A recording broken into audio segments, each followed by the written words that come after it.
Welcome to episode 14 of the ARME Radio podcast, the show where we aim to offer accessible education to healthcare and fitness professionals alike and to bridge academic research to the clinical setting. In today's episode, we're joined by Dan John, who has quite the resume behind him. He's an elite-level strength and weightlifting coach, an All-American discus thrower, holds the American record in the weight pentathlon, and has competed at the highest levels of Olympic weightlifting and at the Highland Games. Dan is a writer, having written for T Nation, Men's Health, and other strength blogs. He's the author of multiple books that you can find at www.danjohn.net, and is the creator of danjohnuniversity.com, where he's created a custom workout generator, where you pay a small membership and he does all the programming work for you. Last but not least, Dan is the creator of the Goblet Squat. Yes, the Goblet Squat, an exercise many of us likely use in both the clinical and strength and conditioning settings. This episode was just a good old-fashioned chat about strength training, being able to adapt to an athlete's demands, keeping things simple in the gym, and most of all, having fun while training. We also get to chat about what it's like doing 10,000 kettlebell swings in the span of 4 weeks. All this and more coming up in a few seconds. For more information and resources, be sure to visit us at www.thearmy.ca, give our Instagram page a follow at thearmy.ca. And with that, we hope you enjoyed today's episode. All right. Today we have with us Dan John, the legendary Dan John. Hi, Dan. Hey, how you doing? Thanks for the invite, guys. And this worked out really nicely. Yeah. I really appreciate you coming on here. So first question, why discus of all things? How did you get involved with discus? Discus throwing? The book is somewhere. Oh, it's in my other library. Okay. Yeah, when I was going into the ninth grade, I decided I wanted to be an American football player. So I went to the library. You guys probably don't even know what that is. It's a place that has books and free books. In fact, it's funny because there's The Sword and the Stone. That's what the librarian recommended, which has been a book that I've read probably 2 to 3 times a year since 1970, 71. And then I was looking for a book to become a big hunk of a man. And this is the book I found, Miles Callum's Bodybuilding and Self-Defense. By the way, it still is good. I mean, if you like intelligent strength programs. And the third book was the only football book I found called 7 Days to Sunday. And there was an undersized linebacker by the name of Kenny Avery. By the way, I did a good job picking him as a hero. And I decided he had his whole life story in there. When he was in high school, he did the high hurdles. He threw the shot, did the discus, and ran the 800 meters, the 880. So didn't like the 880. Wasn't a very good shot putter because I was just so small. Are you guys kilos or pounds? We're Canadian, so both, but let's do pounds for the audience. Okay, so I weighed about 118 pounds at the time. And so I picked up the discus, and I was going to do the discus to help me become a better American football player. So as I marched through high school, I did American football, I did wrestling, I did track and field. By the way, I hurdled up until my senior year, I guess. I learned the turn on my own, the discus turn. Most ninth graders just do standing throws. Well, I turned, which gave me about a 30-foot bump on all the bigger kids. Well, and then it just, every year I got better and better and better in the discus. And there was no real interest in me as an American football player at the collegiate level. And I was going to go to a place called San Francisco State, but then one of the bigger turning points in my life, the coach from Skyline College, Bob Lavati, came down and said, "Do you mind if I talk to you?" And I went to Skyline. I met Dick Nottmeyer, put on 40 pounds in 4 months, learning the Olympic lifts of body weight, no drugs. So it was kind of cool. I mean, I was the MVP in my high school team, my junior college team, and Utah State. So that had always been my goal, to go to Utah State. So here we are. Here we are 42 years later. That's quite the career. And do you still throw? Yeah, I retired officially July 24th, 2010. But so that was a 40-year career throwing the discus. And I still throw because of, this is going to sound strange, and maybe some people in your audience understand it. My brother was an elite level middle distance runner. And he can't stand going to 5Ks and 10Ks because it's just not elite performance. The things the joggers do drive him crazy. The other thing is, when you get to a certain level, watching your skill set tumble breaks your heart. So I mostly do the javelin now. I love to throw. Javelin is by far my weakest of the 5 events. But I'll go out the park over here, and I have these things called, there's these safe javelins called turbo javelins, and I have 3 of them, and I'll just huck them and chuck them. But since I'm terrible, it doesn't bother me that they don't go far. So I'm cool with that, and I get a little better every day. I saw some hockey stuff behind you, Dave, but Yep. You would have to say, there'll come a time, you might still be playing adult leagues, but there comes a time where one day you're like, this, and you get into something else like figure skating or something like that. You know what? That time's already come. I played a pretty high level at junior, and then when I started playing like in the beer leagues, pickup hockey and stuff like that, I started getting hurt, and I was like, my brain is there. I know what I want to do, but my body's just not keeping up. Yeah. In the throws, it is very forgiving. The decline is a very forgiving decline, but once the official yells out that number, you're like, what? Wait, that felt like a 60-meter throw, and it went, what? So, yeah.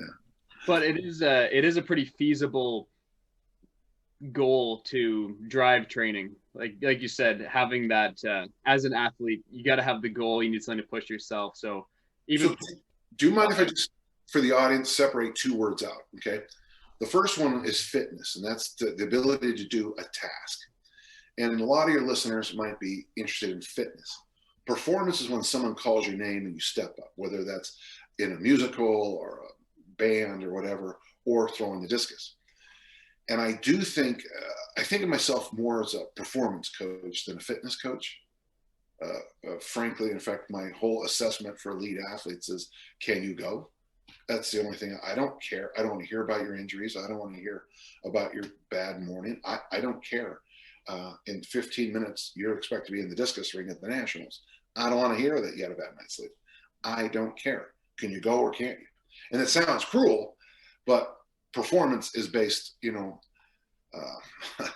if you're on Broadway and you decide you don't feel like performing that night, your understudy might be better than you. So you might never see that. You might never see the stage again. So that's the world of performance. If you played sports, you understand that there comes a moment where you're hurt, you're beat up, but it doesn't matter. Or, the weather's bad, doesn't matter. It's not perfect, doesn't matter, So just for the listeners, just make sure you separate those 2 out a little bit. Mm-hmm. Whereas if you decide to do a fitness goal, like climb Mount Olympus over here, you can do it. I mean, if it snows today, you can put it off for a couple more days. It's not, there's no one saying, they go, where are you? Or Mark's get set, go, so, yeah. Well, while we're talking about the differences of performance-based training and just general fitness, I wanted to know your thoughts on the importance of lifting technique and how that might vary across different populations and goals. And that can be from a performance standpoint or an injury risk standpoint. But thinking about like a competitive weightlifter, where if you're going to be cueing them and going over technique, that could make the difference between them either making a lift or not making the lift. Whereas Bob, who comes into the gym and is doing it for the health benefits, maybe there's a little bit more wiggle room for movement variability and stuff. So I wanted to know your thoughts on that. Not in 2. There's 2 that there's no wiggle room, and that's the squat and the hinge. When you squat, you slide down between your thighs, you slide down between your legs. You're not on stilts. Your body is slung on the hips. So proper squat technique is going to give you, it's a basic human movement you have to master. And then inappropriate hinging can cause more damage downstream than anything else I know. Bad hinge technique, the deadlift, the clean, the snatch, the kettlebell swing. So in those 2 areas, I have no issues. In fact, when I work with special forces guys, they all want to do these fancy programs. And as nice as I can say it, you suck. Your technique's so bad that you're going to, and here's the funny thing. And you're going to say, well, Danny, worried about them getting hurt. Well, not only do I worry about them getting hurt, but I'm also worried that, when you compound, like in the 10,000 swing challenge, in a 28 period, you're supposed to do 500 swings a day. If you do it crappy, yeah, you could get hurt. But worse, you've done 10,000 bad repetitions. And so you've clued your body into doing bad reps, and then that's real hard downstream to fix. If you do decide to learn the Olympic lifts or pick up a couch or, do anything in life. So those would be the two. And then when it comes to things like the push and the pull, I always worry about elbows. If you bench like weird narrow grip and your elbows are way out, and you're doing like a tricep extension on the bench, you want your fists packed with the elbows so they're perpendicular. In pulls, oddly, I see the same thing now with pulls. People getting themselves, and once you hurt your elbows, we call it middle-age pull-up syndrome, MAPS. Once you hurt your elbows, they'll just niggle at you for the rest of your life. I got to tell you, folks, elbows are easy to hurt, and I don't know how you fix them. And I don't want to hear your silly thing with the wrist thing. It doesn't work. Don't hurt your elbows in the first place. That works much better. It's like what Art Devaney said. A woman raised her hand at his workshop and said, "What's the best way to lose fat?" He said, "Don't get fat in the first place." She didn't like that answer. What's the best way to fix a hurt elbow? Don't hurt the elbow in the first place. Now, are you guys back specialists? So we're both chiropractors and strength and conditioning coaches. Okay. I got to watch my jokes then. I don't want to make any bad cracks.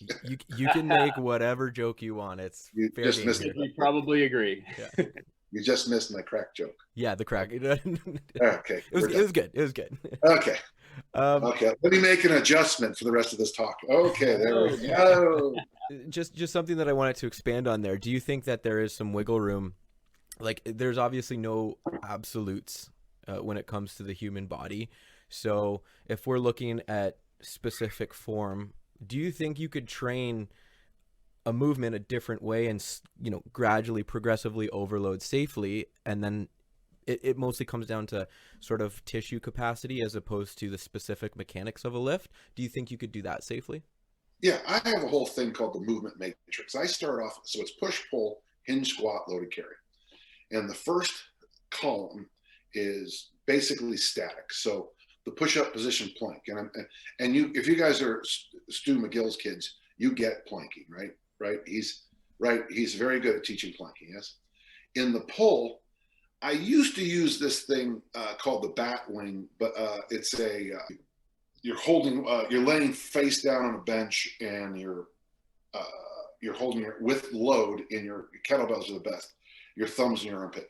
I moved away from that now. Now I just use the TRX, TY, and I. And yeah, these aren't necessarily planks, but I can teach a lot. In the squat, it's the most important lift, the most important invention in the history of weightlifting, the goblet squat. Do you know anything about the goblet squat? Who invented that? You. That's right. That's a champion.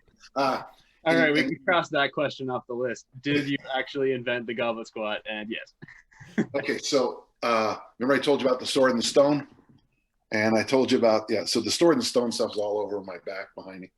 Sword and stone, it was originally called the Holy Grail squat. My middle name is Arthur, so yeah, Holy Grail, And then I thought that was too stupid. In fact, this thing right here is the actual, this is from Paul Northway, my great discus thrower. That's the actual goblet that got the name goblet squat. So no, you guys can't see this at home, but it is sorry. Gold. It is just covered in jewels. Yeah, probably worth most of Ottawa combined. I would say, not Winnipeg, but maybe Ottawa. So, in the hinge, the fundamental movement, you guys call it the glute bridge up there. We would call it more like a static hip thrust, but it's the same. So let's go. Push-up position plank, TRX, TYI, goblet squat, hinge, and then the farmer walk. Okay? The farmer walk. Now, it's interesting because I think the goblet squat and the farmer walk are moving planks. So they're planks, but you're moving. And that's very important. The next one over, the next column is general strength bodybuilding exercises. And that be for the push, it's your whole press family. For the pull, it's the rows and pull-ups, that whole thing. For the squat, it's the squat family. For the hinge, rack deadlifts, an exercise I'll call the Bulgarian goat bag swing. It's when you hold a load on your, push it into your abdominal wall, and you do kind of grinding kettlebell swings. There's no ballistic to it. You're doing the motion, holding the weight here. In loaded carries, you would find that would be pushing a car or prowlers. Bounce over to the next one I used to call it symmetry. Now I call it anti-rotation. That'd be the one-arm bench press, the one-arm military, the single-arm row. By the way, the single-arm row, I thought the TRX was the stupidest thing I ever saw in my life. The exercise they first showed it on this thing called a DVD were just like, and then came the single-arm row. The single-arm row is the reason you buy a suspension trainer. It is amazing because if done correctly, you have to be in a plank.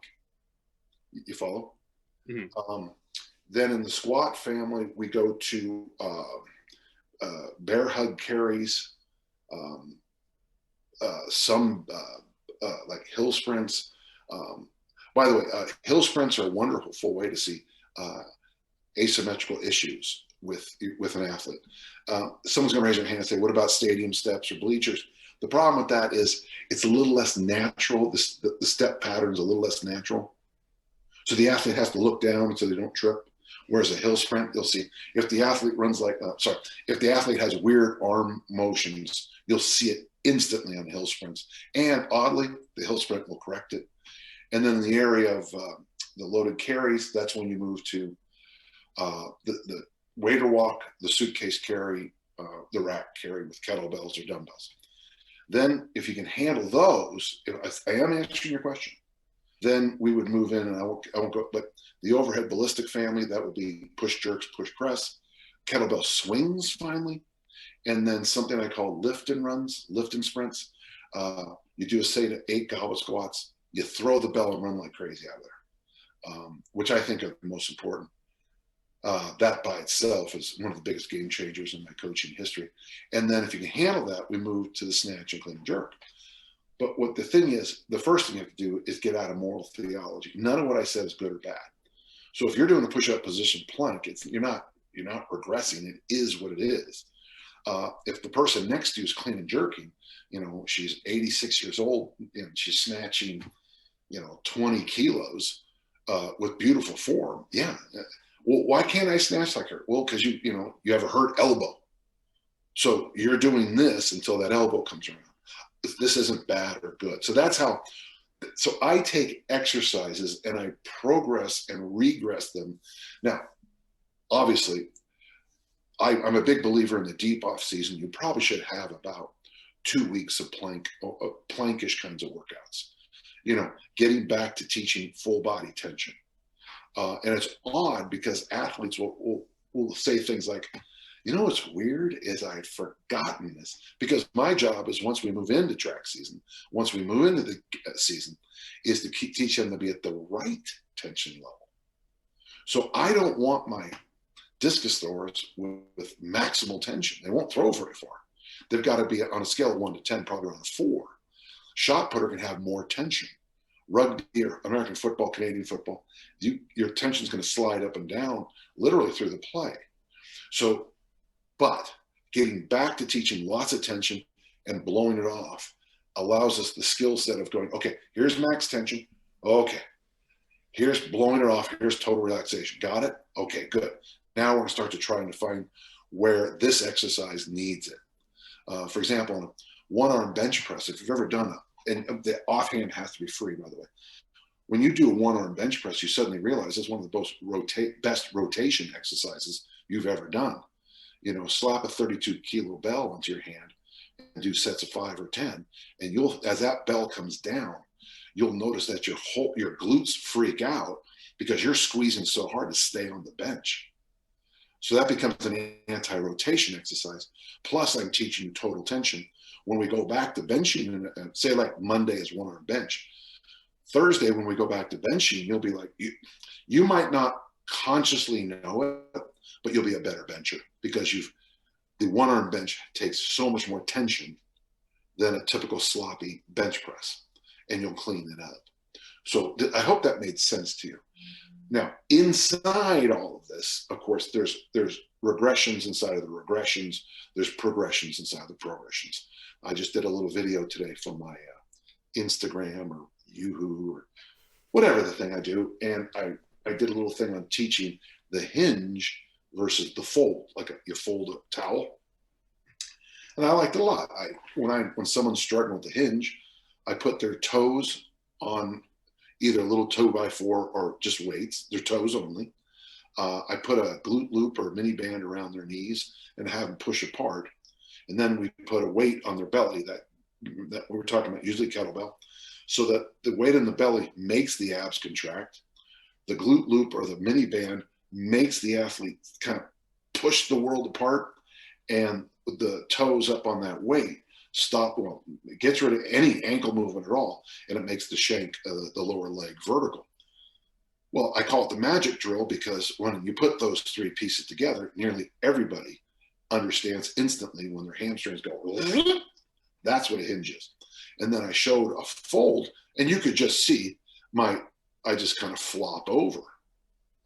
Fortunately, I'm strong enough. I wouldn't hurt myself doing that generally, but I just kind of, and so a hinge is a dynamic hamstring stretching glute exercise with tons of internal stiffness.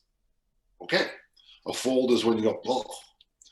And if I can't get you to kettlebell swing, we're going back to the magic drill. If that doesn't make sense, we'll regress. Okay. And the thing is, you can also throw, if you have, 20, 30 good corrections, good regressions, corrections, progressions, which isn't crazy, into your whole program, you can use some of these actually to exercise the athlete. So I want my discus throwers to do snatch, clean, farmer walk or prowler. Farmer walk or prowler. Okay, isn't that nice I said that? But to get them there, they need to learn how to snatch and how to clean. So there's going to be positions there that they have to learn. They're going to have an ample amount of flexibility in certain parts of the body. They're going to need a lot of mobility. So there's all these little skills that we have to build up until that magic time, usually with men around 200 pounds in the clean, body weight in the snatch for sure. When all of a sudden, once you snatch body weight, you seem to notice it on the field of play. It's like one of those things, coach, we're doing all this list. I don't carry over, no carry over. And all of a sudden, oh my God. The very first Strength and Health magazine I ever bought, in fact, I have it somewhere in this. Sorry, when you have a collection of thousands of magazines and you pull them out and you don't put them back orderly, it becomes kind of a fun game. The guy said, he would talk about wrestling for high school, and he said, if you can snatch your body weight, that means when you're the guy you fight, you can literally throw over your head. And he goes, the confidence that gives you is a game changer. And I thought, I like that. So long answer, but I answered it as well as I could. Absolutely. It's realizing that people are individuals and they'll have individual capacity and individual abilities, and regulating the programming to that from a skill point of view. Right. You did touch earlier on the 10,000 kettlebell swing challenge. What made you? That's another one of those, when I die, I'll have to pay for it. Yeah, but go ahead. So why? What was going through your head? Oh yeah, exactly. I got a phone call from T Nation, Testosterone magazine, and they said that the owner had read online about something called a 10,000 swing challenge. It upset him that I didn't write the article, so they called me up and said, "Will you do an article on this challenge?" And of course, you might not understand this, Elliott, but in the Dan John system, I have never told anyone to do anything that I haven't done. So 40,000 swings later, I wrote the article. My original plan was 10 days of 1,000 swings a day. On day 2, I got up to 800. I looked at Mike Brown. I said, I can't keep going. I don't know what was wrong with my back, but it was like it had just turned into a brick. The Christmas tree muscles, the ones that go outside the spinal rector, Yeah. They got it. Is that even muscles? Well, So I mean, no, is it muscles down there, or is it just fascia? all of the above. There's the thick fascia down there, but then there are the spinal erectors, the quadratus lumborum. Okay, frozen like a brick.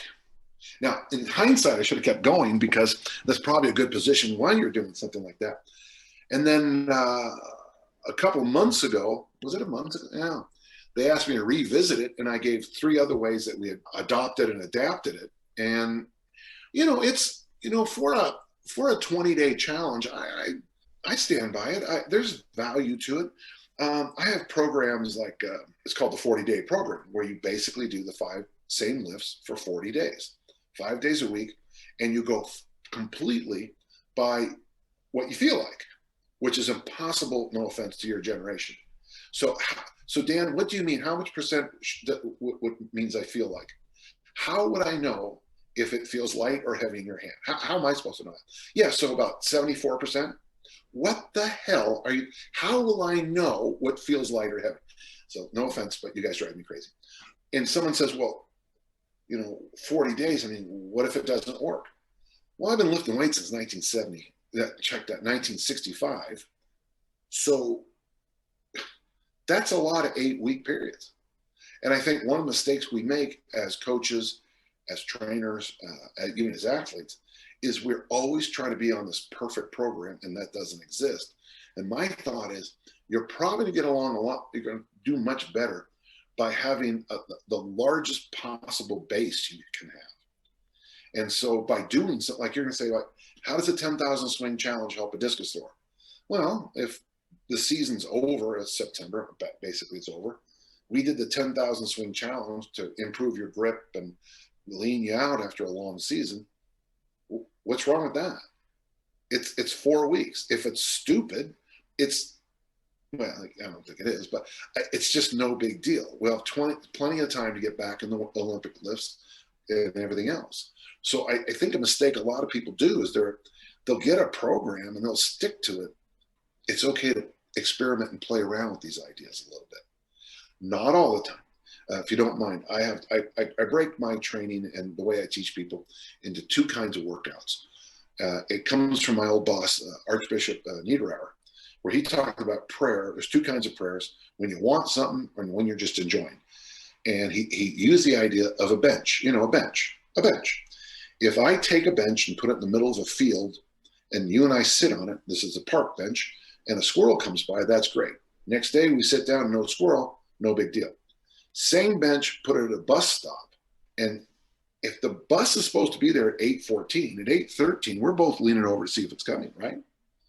And if it's not there by 8:15, we're both pissed off because it didn't work.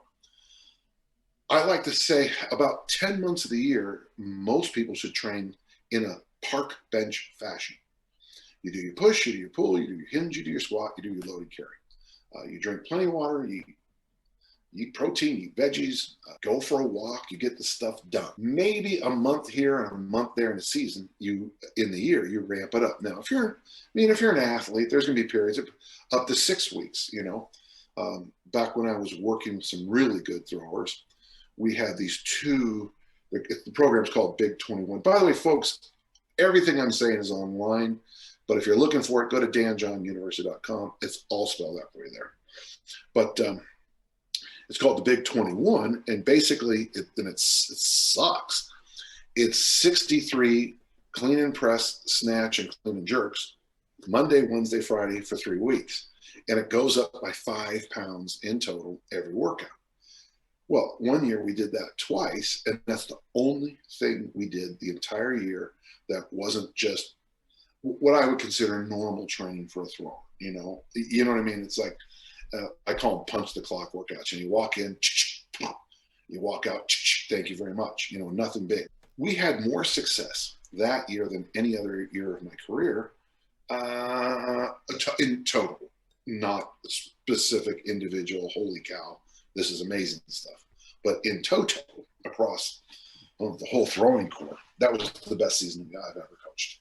And I think the reason is because we had those 2-3 week bus bench programs, which were really hard. And I really describe, I'm not a huge believer in peaking, but if you think about a rubber band, you pull it and then you let it go. 3 weeks is pulling it. And then after that, you just let it go. And I find that a much, much better way to prepare athletes for the season than having some fancy peak that no one ever follows or does. But they look good on paper. It makes you look smart as a coach, you know. But truth is, I go back to my first year as a teacher, so full-time teacher, 1982. The principal says to me, and I'm a psychopath, so this is bad, I want to know what you're going to be doing in the classroom every single day for, you know, the year. And so I go, holy shit, I mean, jeepers, that's a lot of, so I sit down and I go through it. We're going to do this on this day. We're going to have a test on it the next week. We're going to have I had a lecture written out at the whole thing. It was before pre-computer, so I did it with on pen on a massive calendar. Third or fourth day of school, there's an incident with alcohol. Principal says we're going to have a school-wide assembly and a special day against alcohol. And I looked at this 8-month calendar. It was day 3 or 4, and the whole damn thing was now worthless. So, and I think most programs last. I think if you can follow a program for 2 weeks, you're doing pretty well. I don't want to hear about this 4-year program you have. That's why there's that great Canadian coach, Charlie Francis. You know, his flexibility is something that young coaches should aspire to. When you read his book, Speed Kills, it breaks my heart because all the bad guys in the book are my friends. So that kind of hurts a little bit. You just answered my next question there, though, because I was going to ask you on your thoughts on just like that classic periodization sort of approach. And yeah, like, so it sounds like you just like to break down the wall, say I'm Dan John and I'm going to be creative with this and have some fun with the process, right? If it worked, Dave, if it works, then at the American Olympic trials, every single athlete would either get a season best or personal best. And it is painful to watch how badly people perform there. You know, I go to meets and people say, well, I've been peaking. I've been doing the Smolov, you know, throwing a bunch of, Russian and German names. And it's like, oh, you bombed out. Yeah, I was peaking, but you just bombed out. That your peak is a 0. So that's not very good. And what I get people ready for weightlifting meets, basically the most important thing is a piece of paper. It's a checklist. You're going to go to the nationals in June. Very first thing I would do is A, make sure you have your registration card. 2, fill out the form so you can go, pay the dues if there's a fee, book a flight, probably first class, book your hotel, a really nice one, find out what time the event is, because if it's in the morning, we want to make sure you have a bowel movement. So we're going to, work that out already. And really, I've done more than that's going to help us succeed more than 90% of the bullshit I see. Get that, you get the checklist. Yeah, you go to the meet and you forgot your discus. Well, I don't care how peaked you are. That's going to throw you off. I was at this is a funny story. When I was at Skyline, one of our sprinters, I'm not going to say he was Einstein, okay? I'd be very surprised right now if he's doing fluid dynamics. He goes like this as he's getting ready to run the 200, and all of a sudden I notice all of our team gather around him. Well, he forgot his shorts. And fortunately, Ron Hofstra had an extra pair of our athletic shorts that day. So he's able to run with, instead of just in a jock, he was able to, compete. Not wearing your shorts can be a game changer. And that's why I think the more you compete and you learn those little things, the better you are. Well, and in team sports, the National Football League had one of the worst weekends ever. The San Francisco 49ers, as of yesterday, have lost, I would say, the bulk of their best players, gone for the season. And I used to joke, I used to work with a pretty poor, miserable NFL team, and I'd always defend myself by saying, well, they're peaking for the Olympics. No, pardon me, they're peaking for the Super Bowl, so, but they never got there because, they went 0-16, So, you can believe in it all you want. That's good. I'm happy you do. But in practice, we don't do a very good job with it. Mm-hmm. And, of course, we have not even that new research, but I know we did have a publication just this year where they were controlling between groups with volume controlled, whether it was high volume or high rep, fewer sets, fewer reps, higher sets. When volume was controlled, the changes in hypertrophy were pretty well the same. So if the goal is muscle growth with that, there really isn't necessarily any need of doing a peak and a trough and everything, because so long as volume is controlled and you're training enough to drive adaptation, you will drive adaptation. Yeah. You know, and when you're working with an athlete, one of the things we learned, in fact, I learned this from a great discus thrower who won the national championship in 1962, Glenn Passy. I was told that I need to press, snatch, body weight, and then maybe 10 or 10 kilos or 25 pounds more clean and jerk. And so what he did in his career is he would go into the gym and Monday, Wednesday, Friday, until he got his press, his snatch up the body weight, and his clean and jerk about 25 pounds more. And then he did something that most people don't. He stopped lifting entirely. And then when his throwing got impacted, he'd go back in the facility, test it out again, and go, oh my gosh, I need 6 workouts to get my numbers back up. Now, you can say this is against everything we believe. But if you think about it, what was his nervous system adapting to the bulk of the time he was training? Throwing the discus farther. Mm-hmm. And so I say it to people, and it's like, but that's not what. Yeah. Oh, but Arnold did. Okay, Arnold's a bodybuilder. That's a completely different sport than discus throwing. So let's pull bodybuilding. The biggest hurt in my career that I've seen is bodybuilding. Hey, I like bodybuilding. There's nothing wrong with it. But, you know, you'll always see these kids, they'll make a tackle and do double bicep. Sprinters will do double biceps. Who cares about your biceps? You know, in fact, if a high jumper is doing hypertrophy, I think they're too stupid to be a high jumper. You know, physics, right? Yeah. Did you guys study Newton up there? Of course, at Waterloo, for sure. So Coach Newton says, action reaction, and if you've got massive biceps and pecs, you're not going to go as high. You know. Yeah. It's funny that you say that, because there's a video circulating right now. I think it was Georgia Tech, where right before the game, they all had their easy curl bars, and we're just banging out a bunch of curls before their football game. So I thought that was pretty funny, but. And it is. And the funny thing about American football, you can get away with all kinds of things if you have good enough athletes. You know, if you took a Canadian hockey team down to here in Utah, high school hockey team, brought them here to Utah, you'd probably win all your games, because we live in a desert. And so. This might be a loaded question, but from your experience working with a lot of high-level athletes, what makes a good athlete?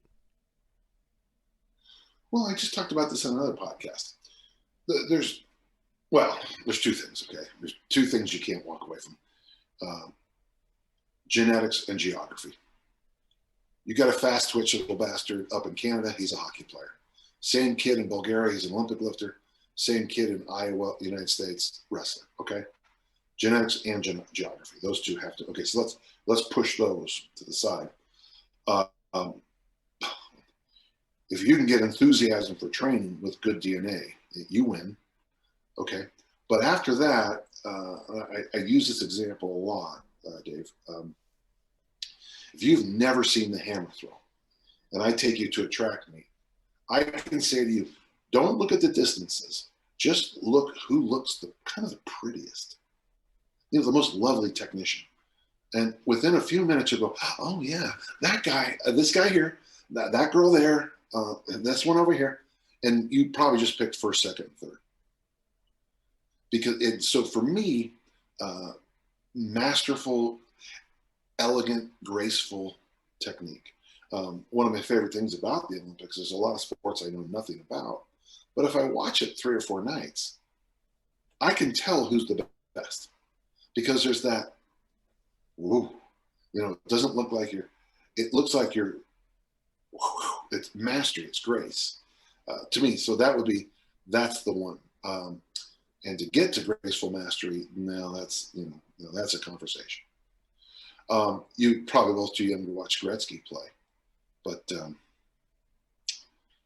I mean, my knowledge of hockey is not too high. And they had a good rule back when he played that if the guys got in a fight, you went a 4-on-4.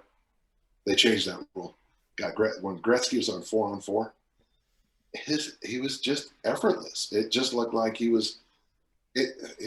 certainly was no monster, and yet he just kind of touched the puck and it'd go magically into the net. And it'd be like, I don't know much about this game, but he different, and that's kind of the key. That's one point you brought up there for enthusiasm for training, important for an athlete. But as health professionals and fitness professionals, we want to build that with everyone. Like, we want everyone to be enthusiastic about physical activity, because if nothing else, it helps people live longer, better lives. For the listeners. Okay, listeners, we've been talking about performance. We've just new word. We just slid over to general population fitness. So sorry, because that is a difference. Go ahead. Yeah, absolutely. The enthusiasm for just getting people moving, because the elite athletes, they're not the ones who are worried about the obesity epidemic. We're not worried about the comorbidities, right? But when you retire, we did. Sorry, when you retire, yeah. Yeah, no. It's in fact, I don't want to mention the university, but they wanted to hire me as their head of underneath their sports performance umbrella to be the coordinator of strength programs. And I didn't want the job, but I interviewed because it was fun. And they said, "What are some things you can do?" And I said, "Well, first question I have, when in November, or January, when your football season ends, how do you train your seniors to transition into life? Because you're a 330-pound offensive lineman who's not going to be in the NFL. How do you transition to life? Because you don't want to be walking around at 145 kilos the rest of your life, right?"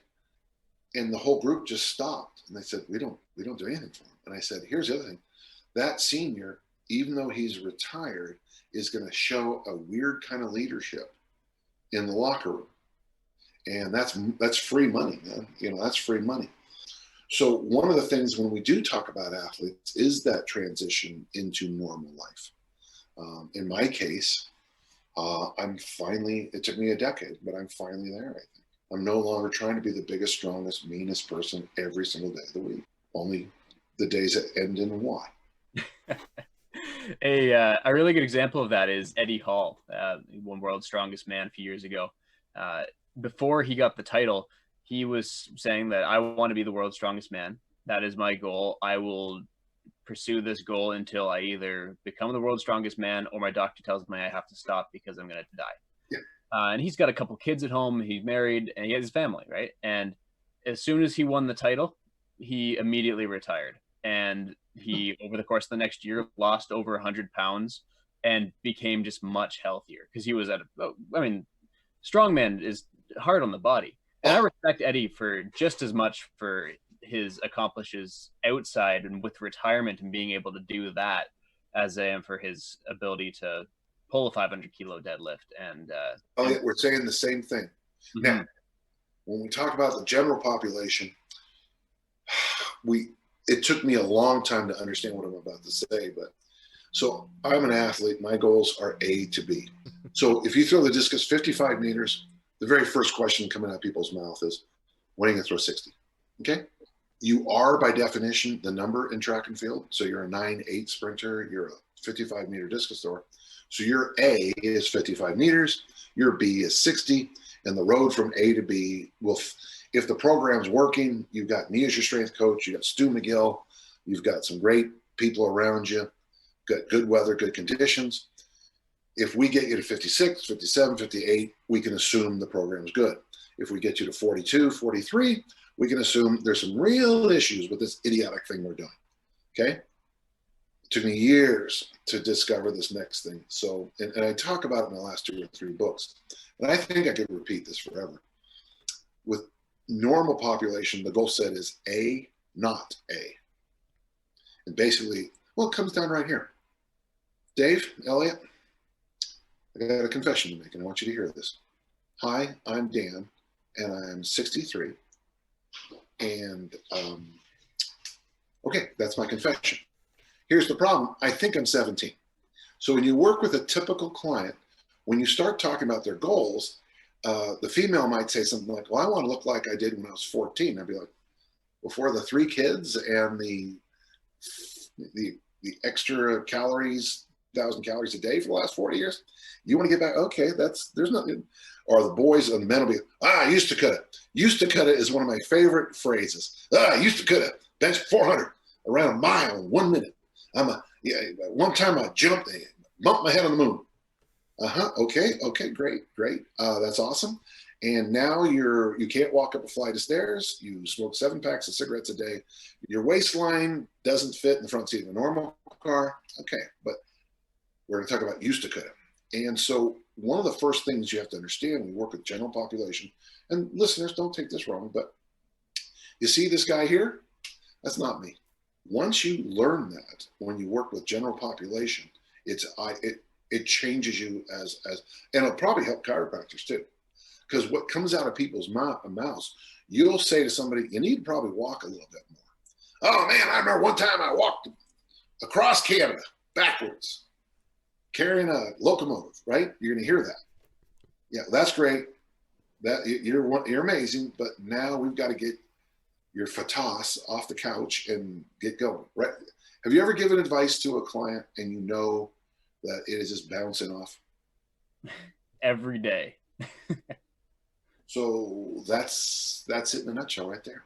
So athletes are A to B, and general population 99.99999 are A, not A. And that's why it's so important to have assessments that take you in. I have a book called Can You Go? I share what I do with general population. I'll give it to you real quick. You ready? Sure. Stand on 1 foot for 10 seconds. If they can't, I send them to a medical doctor because there's something wrong. Okay, so it's the 1, 2, 3, 4 assessment. Okay, ready? 1, stand on 1 foot. 2, we take 2 measurements. If they're over 300 pounds, I don't work with them yet. I need them to go to a medical doctor and a dentist. And the reason is you're going to tell them to eat vegetables, but if they need a crown film and they got 7 cavities, they can't eat vegetables. So that's measurement number 1. And by the way, if you're under 300, statistically, you're fine. Well, you're not, but okay. The second measurement is the most important one. Your waistline, I insist, is under half your height. If you're 6 foot, if you have over a 36-inch waistline, then I put you in what I call your 3. A 3 is a body composition client. Even though, Dave or Elliott, you're both telling me, I want to bench press 400 pounds and I want to play for the Canadians. Good. That's fine. But first we're going to get your waistline under 30 to 36 inches or less. So you become a body composition client. So stand on 1 foot, 2 measurements, body weight, the 300 line and the waistline. Now the next one, I ask 3 questions. And these questions, the first one's important. How many pillows does it take for you to sleep comfortably at night? If it's more than 1, you are a mobility client. And I get pushback mostly from women on this. Oh, I do yoga 3 days a week. Good. Well, why do you need 3 pillows? Oh man, otherwise my shoulders hurt, my back. So you see, you do yoga 3 days a week, but it hurts for you to sleep. And by the way, very often you'll find people with a lot of pillows are also body composition clients. So by getting their sleep improvements through mobility work and sleep hygiene, we often impact the body composition much easier. Does that make sense? Mm-hmm. The next 2 questions are kind of funny. Do you eat colorful vegetables every day? And what does every single client say? Probably yes. Oh, not just yes, but an enthusiastic yes, David. Yes. Question number 3, do you exercise at least a half an hour a day? And the answer always is yes. Here's the cool thing. When I get those double yeses, I'm in a place I can pull this off. Well, that's weird because that's exactly what I was going to have you do. So let's maybe just need another trainer to work with. And then you'll get this. Well, okay. Yeah, I don't exercise half an hour a day. Oh, really? You don't? Because when you walked in here, I had a sense of that. Sorry. Oh, now. So what those two questions do is it lets me understand what I'm working. Most clients want to please me. It's like when you sign up for the United States Navy and there's a sign on the wall, join the Navy, see the world. And the guy says, why do you be in the Navy? See the world. If you come to my gym, a big sign on the wall says, world's best fat loss facility. Why do you want to be at the gym? Well, it's fat. Most people, these two questions really clean up a lot of that. Surprisingly true.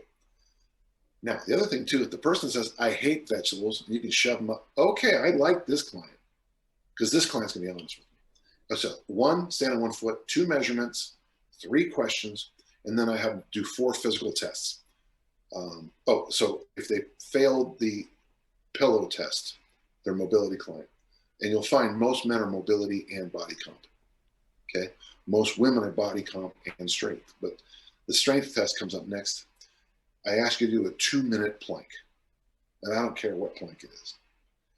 And the easiest way to get someone to fail it is don't say anything and then say 1 minute, and they fall on the ground. In my gym, we've never had a person fail the plank test, ever. We're strong, but we're fat. So you got that going for you. If they fail the test, the strength test is a 2-minute plank, then we're done. Because by then I know usually where I have them. And I have a Venn diagram. The 1 circle is mobility. The 3 circle is fat, body composition, pardon me. The 5 circle is strength. And then you can have combinations like a 2 is mobility and body comp. Does this make sense to you? Mm-hmm. In the middle are 7s. And the thing I've discovered the most about 7s, that means their waistline's too big, they have bad mobility, and they're weak. They're the ones who'll say, oh yeah, man, just give me the word and I'll start training. Well, when did you need the word? I mean, you should have known this. I'm not going to go through all the other tests, but it's a standing long jump. I expect you to standing long jump your own height.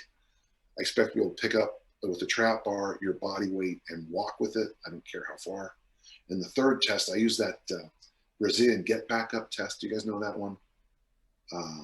Where you stand up and you stand, you get down on the ground, you get back up, and you get points deducted by putting your hands or elbow down.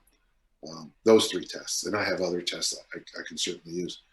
But at the end of the 1, 2, 3, 4 assessment, what it allows me to do usually is now, even though by the way, it takes about 3 minutes.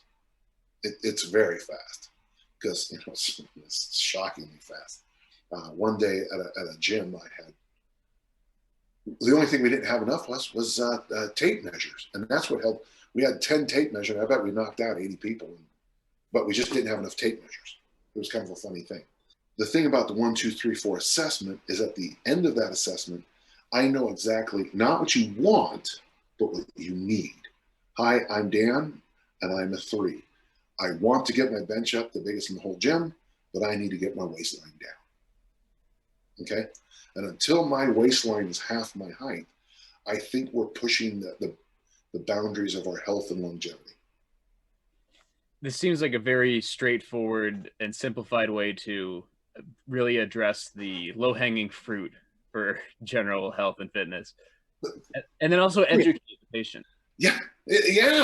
Well, that is. Listen, man, if you make, funny, because there is a picture of the low-hanging fruit in the workshop. Because, and the problem is, and I've had people come, I had an intern and later become an assistant coach for me who was a master of the FMS, and it's great. Except I got just as much information watching you get up and down off the ground. You suck. I don't need to measure it. And you can see, remember that thing we had talked about with the beauty of movement? Mm-hmm. We can see the mastery and grace improving in just, I was about to say weeks, but actually days. Because once we start moving again, good things tend to happen. Well, yeah, even when you're looking at like the FMS or the SFMA, all these different movement screenings and stuff. Yeah. I mean, it's fine and dandy, I guess, but I mean, is that really giving you, if someone's having trouble walking up the stairs, is that giving you a really good idea if they can walk up just watch that, right? Keep things simple. And it sounds like you're pretty big on keeping things as simple as possible. in like the Let's follow up on that. Let's follow up on that, Dave. sure. My good friend John Powell's a world record holder in the discus at one time, and he was at a thing, and he said that learning the discus is simple, and the system we use is stretch 1, 2, 3. When the boy did it, fell on the ground, and he goes, you said this was easy. No, I said this was simple, not easy, and that is my mantra for all my coaching. I'm a big base guy. I'm a big fundamentals guy. I'm a big basics guy. What tends to win and lose is rarely the esoteric will-o'-the-wisp stuff, that you just can't get your hands on. Usually in American football, I consult with the team, and the head coach was most impressed when I said the following thing. I go, I can guarantee if you look at your wins and losses that, it's missed tackles that were the difference. So he kind of nodded, and the next day he calls me up and says, in the games we win, we have 5 or less missed tackles. In the games we lose, it's 6 or more missed tackles. I'm sure you Canadians could figure out some simple metric for hockey. What are the 3 keys to winning hockey? Probably I'm going to guess goaltending. I'm going to guess puck control of some kind, and I don't know what the third thing is. I'm done. Well, so that actually is that. It's the French Canadian. It's you shoot the puck, score the goal. That's it. That's it. That's awesome. Where are you guys stationed right now? Where are you right now? I'm in Kingston, Ontario, which is about 2 hours east of Toronto, and then Dave is up in Barrie, which is north of Toronto. Okay, you guys know Sherbrooke? Yep. That's where my dad's from. Yeah. Okay. Nice. Well, just don't let anyone find out I'm half Canadian, because it'll run me out of this country. Yeah, no, I'm French Canadian too, so yeah, that's. Oh, I was hanging out with my cousins. Do you guys know any English? Oui, baseball, French fry. Because there are some parts of French Canada that English is a foreign language. Yeah. Right, or just Fringlish, or Franglais is what we'd call it, is the go-to language, just the back and forth between the two. Yeah. What's interesting, if you ever do go to France, they will look at you like there's something, because you guys throw in all kinds of words. You got German words, and you got my dad when we were studying French, he'd be like, I don't know what this word is, and it's like, pencil, oh, that's not what we call it, whatever it was. Yeah. Going back to keeping things simple, though, like you look at a lot of programs now, if you were to look at some like the NCAA programs, someone's doing like 20 minutes of all of this prep work and potentiation stuff, and then they're getting into all these different phases, and then they got this type of mobility and that type. It's lots of prehab, and then 2 hours later, how much of that was directly applicable to building up work capacity or translating towards their goals? So, like, I don't know, it seems like it might be a little bit too much. Do you think we're overplaying all of those little pieces? And who's worst about it now is the athletes. I was up at Utah State not long ago, and the head coach, who was my designated driver when we were in college, true story, he goes, will you talk to our discus thrower? I was like, I'd love to. And finally, because I got a little frustrated with them, and I pointed at their chest, and I go, when I wore that jersey, I threw 58 meters. You throw 42. You might learn something if you listen. They did the whole thing. I snatched, my senior year, 3 days a week, I snatched and cleaned. Dan, is that micro media pair? No, I just was so strong that I couldn't do anything else and throw the discus shot and hammer, because American universities, you tend to do more events. Something had to give, and what had to give was potentiation, tissue, all that nonsense. And I was trying to explain, these guys worked out in the weight room 2 hours a day, but when I looked at their workout, there was no work. They were out, but they didn't work, And it's like, what do you guys snatch? Well, last year I snatched 65 kilos. Well, that's really good for a high school girl. That's not good for a Division I thrower. I'm a jerk. No, in fact, it's funny. I just read an article by John McKeon, probably 10 years ago, who said the exact same thing. He says, our field is getting destroyed by, and I tell this to people all the time, in fact, It was a formative day in my life. We won't go through the whole story, but one of the coaches, he just made this joke about the worst thing you can do is go to a clinic, because you come back with here you got the best program in the world. You go to a clinic, you throw out everything that worked, and now you're doing potentiation and, a prehab. There's so many parallels there, though, like between like being in a clinical setting and stuff. There's all these fancy new therapies and fancy words for diagnoses and stuff. And when it really comes down to a lot of these like non-traumatic injuries from our side of things, it comes down to load management and just changing a few lifestyle factors. And that's kind of the same thing in the field of strength training, right? Right. If you could get every one of your clients to do what Stu McGill recommends, a 10-minute walk before every meal, you would be out of business. That's a lot more than most people get just for the physical activity guidelines. Right?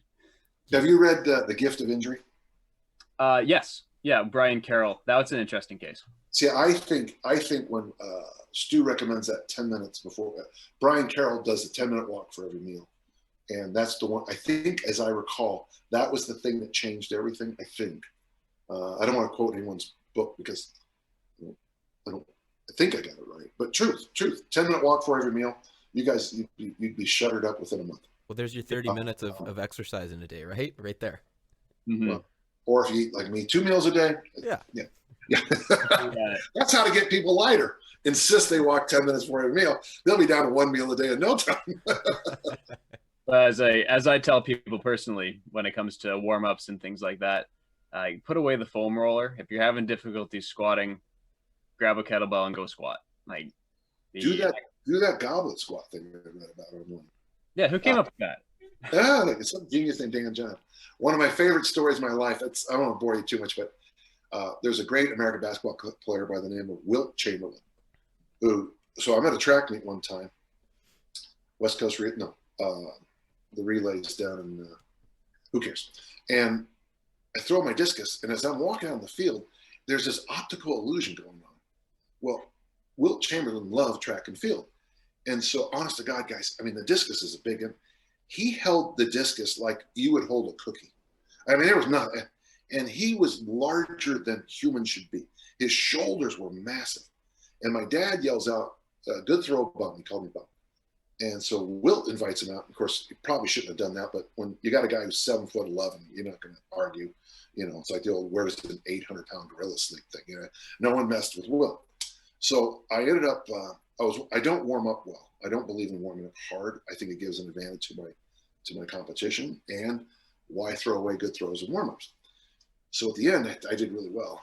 And Wilt walks up to me, shakes my hand and says, warm-ups is warm-ups. And I thought to myself, I don't fully understand it yet. I don't. But what you just said is genius. And that became one of my mantras. In fact, when I train youth, the warm-up is the workout. So we do all variations of goblet squats. We do all that. I mean, they're on the ground, they're rolling, they're standing up, they're doing all that stuff. Many adults who, I always insist my interns do the workout before they comment on it. They'll be over there going, oh, that warm up was the hardest thing I ever did. And then we go do Jim Wendler's 5-3-1. It's like, oh, this is easy, right? Because the warm up is the workout. So I use warm ups to hide. When I say warm up, I'm hiding what I'm trying to get done.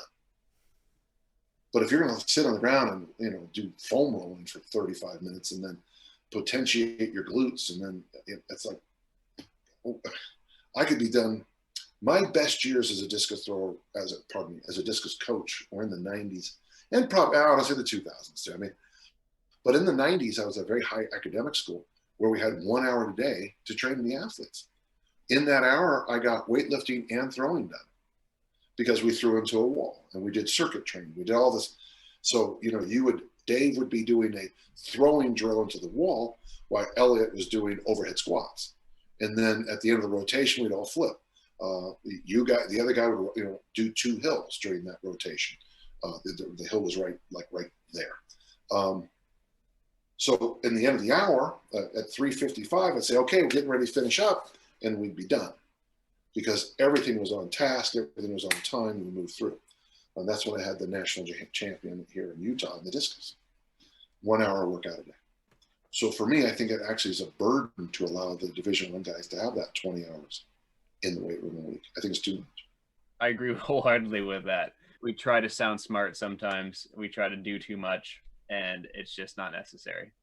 And it's okay. It's okay to do that kind of thing. But the nice thing about being a track coach is I get this feedback called distance, height, or time. And I can just sit back and go, ain't working. It ain't working. In hockey, in rugby, in American Canadian football, even probably soccer and basketball, you can't tell if it's working or not. So you can go down this wormhole, and really for decades before, and get everybody fired and start again, you know. But in swimming and track and field, there's this beauty of you threw 58 meters and now you're throwing 43. Yeah, something going on here. That definitely does make the job a little bit, I don't want to say easier, because it's not easy to be a coach. Definitely It's not simpler. a good one. Simpler, yes, that's the word. Simple, but not easy. Yeah. So I like Dave, I like where your head's there, because you're exactly right. The problem with having a sport like track and field is if the numbers aren't improving, now what? So what do we do? And so that's, by the way, title of my next book. Now, last book, 2 books ago, 3, whatever, called Now What? You know, so here's my high level coaching. Ready, guys? I'm gonna give it to you. Performance coaching 101. I say to you before the event, can you go? You then event. At the end of the event, I walk over and say, well, now what? And maybe like your world's strongest man, I'm retired and I'm going to thin down. Oh, I like your plan. That was the worst performance of my life. I will never want that to happen again. Okay, so what happened? Now, what we do now is we talk about your tension levels, your arousal levels, your heart rate, your checklist, those kinds of things. And then what we do is we just make small course corrections. I'm not a big believer in flipping the Titanic around at the last second. I want to make small course corrections. The old a degree of not trial and error, but trial and modify. Yeah. And the funny thing is, we can blow it. You know, we can make huge mistakes. Things do happen, but that's okay. And by the way, sometimes people are just better than you lose. That's a real reality in track and field. It's like, yeah, sorry. Jamaica's national sport is sprinting. Every kid in Jamaica, they race all the time. Well, guess what? Jamaican sprinters are pretty good. And no matter how hard I work, there's an outside chance at my peak and Usain Bolt's best years, Usain might have just narrowly edged me in the 100 meters. In fact, I probably would enjoy his entire race. I would be able to see it all, you know? That's the geography part, genetics and geography. Yeah, I used to, when you coach high school here in America, lots of kids come out for track and field and they're all convinced they're going to be sprinters. And I call those kids viewers because they get a great view of the race. All right. Well, Dan, thanks so much for coming on. I don't want to take any more of your time. So at this point, I want to give the opportunity to anyone listening to this to be able to look up more of your stuff, because you got great content for exercise, training, accessibility, and simplicity. So where can people find you on the internet? Sure. Well, the library is at danjohn.net, and you go there. If you decide to print it all off, you better have a lot of paper. Someone told me it's 3 reams of paper. Okay, and it's all free, and it always will be. There's 3 books on there that are free, one about lifting, one about throwing, one about life. And then now we have a thing called the danjohnuniversity.com, and that is it's got the workout generator there. It's got lots of I think we're up to 16 or 17 downloadable books, and they're fun, tons of essays, a wonderful forum. And it's $29 for 3 months if your listeners type in Corona. It's supposed to be $29 a month, but Brian and I, he runs the site. We both agreed that in these times, it's more important for. And by the way, I mean all this stuff I say. Our family motto is make a difference. And we both agreed that when people are struggling, let's give everybody a break. So the site is worth far more than $29 a month. But for $10 a month, if you put in Corona, basically, I will put together every workout for you for the rest of your life. And probably the next week after, because the thing populates.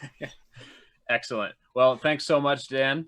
And if you want me back, I'm happy to. We will probably take you up on that. Great. Well, have a great rest of your evening and keep it swinging. I will. All right, guys. Talk soon.